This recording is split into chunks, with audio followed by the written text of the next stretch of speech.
Hey everyone, I recently discussed the idea of starting a new series on the next multi-bagger stocks where I would cover the small cap and mid cap stocks that can become the large cap in next 5, 10, 15 years. And I received an overwhelming response. So I am super excited to make this announcement of new series on the next multi-bagger stocks. However, before I start the series, I want to set the expectations right. So in this video, I want to discuss 3 important things. Why I am starting this series, who should watch the series, what parameters I would look for shortlisting the next multi-bagger. Alright, now without wasting any time, let's get started. We keep hearing that India is one of the fastest growing economy in the world and poised to grow for the next 20-30 years. Now here's the thing. As an Indian, we would always look at the brighter side and can also get biased. So the important question is what the world is thinking about Indian economy.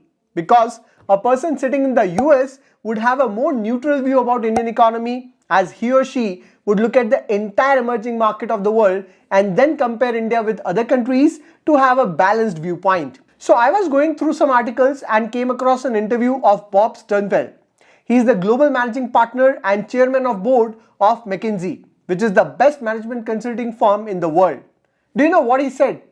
He said that it is not just India's decade but India's century. And he cited 3 reasons. First, he said that by 2047, India will be world's future talent factory with 20% of entire world's workforce. Second factor is after supply chain disruption during COVID and over-dependence on China, multinational companies are realigning their global supply chain and clearly India will benefit from it. Third, he said that the digital transformation that is happening in Indian economy is going to be a key for future growth. So clearly it is not just you and me who think that India's future is bright. It is a global consensus. I've already created an in-depth video on why you should invest in India now. If you haven't watched the video, I would request watching it. So when Indian economy is bound to grow, obviously many sectors would flourish and many companies within those sectors will grow. And that has created a great opportunity for us to be a part owner in those companies. Now I keep getting this question that Sahil, we all know about great companies like Asian Paints, Titan, Pidilite, TCS, Infosys, SDFC Bank and so on. They are already large cap companies and have created multi-bagger returns for their investors. But can you tell us about the small cap and mid cap companies that can become the next TCS, Titan or Asian Paint? So here I am with a series on small cap and mid cap stocks that can become large cap in the next 5, 10, 15 years. But before I kickstart this series, I want to clarify a few points about who should watch this series. When I invest in a stock, I invest in a business and I make sure that I do an in-depth research before investing my money in any business. And once I invest in a business, I don't sell it just because the stock price has fallen or the business has not performed well in 1 or 2 quarters. I find it very strange when retail investors buy or sell a stock simply on the basis of stock price movement. The simple reason is majority of retail investors don't care about business. They just want to make quick money from stock market. And when they invest and if the stock price fall, they panic and exit. Friends, let me make it very clear that there are 2 types of people in stock market, traders and investors. A trader just look at technical parameter to decide on buy and sell a stock and make quick money in the short term. I am not a trader. I am a long-term investor who look at the fundamentals of the company and invest with a goal to generate multi-bagger returns in the long term. And when I invest in a company and if a stock price fall, I utilize the opportunity to accumulate the stock rather than panic selling. So my videos are only helpful if you are aligned with my mindset of long-term investment in fundamentally strong companies. If you are here to make quick money, then I am sorry, this is not a right channel. I know majority of people are there to make quick money in stock market and I cater to a very niche audience. But I am happy with my small family. I know that just like power of compounding, my audience base will grow slowly during initial years, but eventually my audience base will also compound over time. So yeah, the point is this series is only for serious long-term investors and not for traders. Second, it is not a stock tip. My videos are for educational purpose. My goal is to identify great companies and study in depth about their business and discuss it with you all. But that doesn't mean that you blindly invest in those stocks. I would request each one of you to first learn the art of investing and how to do fundamental analysis of a company so that you also have a conviction while investing your hard-earned money. What I've seen is majority of investors panic when the stock fall. because they don't have conviction. And that conviction only comes when you yourself study the business. I always say that investing in stock market without any knowledge is like driving a car without knowing driving. If you don't know how to drive, you might drive the car a few meters, but ultimately you will end up with an accident and won't be able to reach your destination.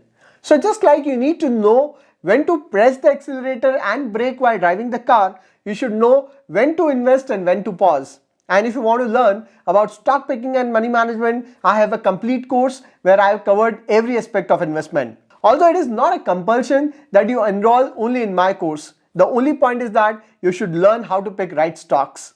Third, I would strongly recommend don't just invest in mid caps or small caps. It is very important to build a diversified portfolio of large cap, mid cap and small cap. You might be looking for the next Titan or Asian Paint or TCS, but remember that these companies are the leader in their sector, and when Indian economy would grow, these leaders are bound to grow. So they are consistent compounders, and it is very important to have them in the portfolio as they also provide a very good stability to the portfolio. Some people think that if big investors like Vijay Kedia or Ashish Kacholia only invest in small cap, then they can also do that. But understand that they are multimillionaires. They could afford to lose crores from their portfolio and it would still not impact their lifestyle. But can you afford to lose few lakhs from your portfolio? While it is easy to say that if a stock falls 50%, we can accumulate it. But the fact is that when the stock falls 50%, retail investors panic and the majority of them don't have the courage to buy a stock when it is down 50% or just hold the stock for a few months or years during underperformance. So it is very important to have a right balance of risk versus return. Don't just look at return, make sure that you also manage your risk. Last thing I want to discuss about penny stock. I get a lot of requests to discuss penny stocks, and to be really honest, penny stock videos get very high views and it is very lucrative for content creation point of view to make money. And there are thousands of YouTube channels out there that discuss penny stock ideas. But I don't do videos on penny stock because in my last 10 years of investment journey so far, I've learned that more than 90% penny stocks ultimately end up being a wealth destroyer than wealth creator. Now you might see one or two examples of penny stock that generated multi-bagger returns and get tempted to invest, but that is more like gambling because majority of people don't discuss penny stocks that have tanked 80-90%. Many new investors consider stock market as gambling, so they think that it is like a lottery. You invest and hope for 100 times return. But remember that it's 1 in a million who win that lottery. So please don't look at stock market as a gambling or a lottery system. Each one of you can really create great wealth from stock market if you invest with proper research.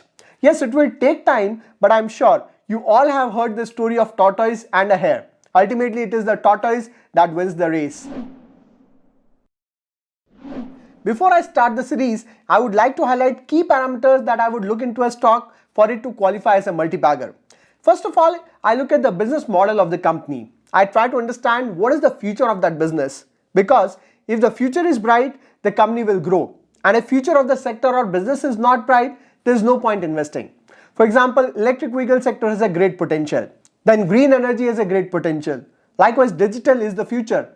Then consumption is a big theme. So I first try to understand the business model of the company and its future growth prospect. Second, I look at the key strength and risk for the company. I like companies that are leader in their sector. So if there's a company that is a leader in the sector and the sector itself has a bright prospect, then company is bound to grow. And if a company is a leader in the sector, then obviously it must have done something good, isn't it? So I try to understand the key strength of the company that creates that competitive advantage, or in other words, economic moat around the business. And this moat could be as simple as getting patents, because if you invest in a tech company, then patents are most important. Likewise, a brand name creates a very strong moat. For example, people don't say that give me an adhesive. They say that give me Fevicol. That's the kind of strong economic moat Pidilite has built. Likewise, people don't say that give me noodles. They say that give me Maggi. That's the brand strength of Nestle, the parent company of Maggi. So I try to understand the key strength and economic moat of the company and see if that moat is sustainable or not. And at the same time, I also try to understand the key risk associated with the business and how company plan to mitigate those risks. Then third very important parameter is leadership of the company. It is the vision, experience, competence and ethics of the leader that makes the company what it is. Hence, I try to understand who are the promoter of the company, their educational background and experience in the sector, and try to understand their vision for the company and its growth. Although there is another important parameter which is ethics that decide the corporate governance of the company. But ethics is something that we can't quantify or judge from secondary sources like internet. Then fourth parameter is financials. I like companies that are financially strong with good earning growth, high profitability, low debt levels and generate good amount of cash flow. Finally, I look at the valuation. I try to invest in companies that are available at fair valuation. Although to be really honest, valuation is the most difficult part. There is no fixed formula that says a company is overvalued or undervalued. If a company has a strong business with great potential, there is very low probability of it to be available at fair valuation because there are 140 crore people in the country. It is not just you and I who know the potential in a company. However, since stock market in the short term is driven by sentiment, the best time to invest in great companies at fair valuation is when the market sentiments are down. It could be due to overall economic environment or could be due to one or two bad quarters of the company. Such situations provide a good opportunity to buy great companies at fair valuation. But again, we can't just wait for that perfect time. So if a company has great potential, then it is better to invest in a systematic manner. And finally, let me be very clear, I never try to misguide my audience. I don't promote any stock for money. I've been very honest with my analysis. Yes, I can't guarantee that every stock that I would discuss would become a multi-bagger, but hopefully majority of them would become a multi-bagger. So this is it. I've tried to clarify everything about this new series to set the expectations right.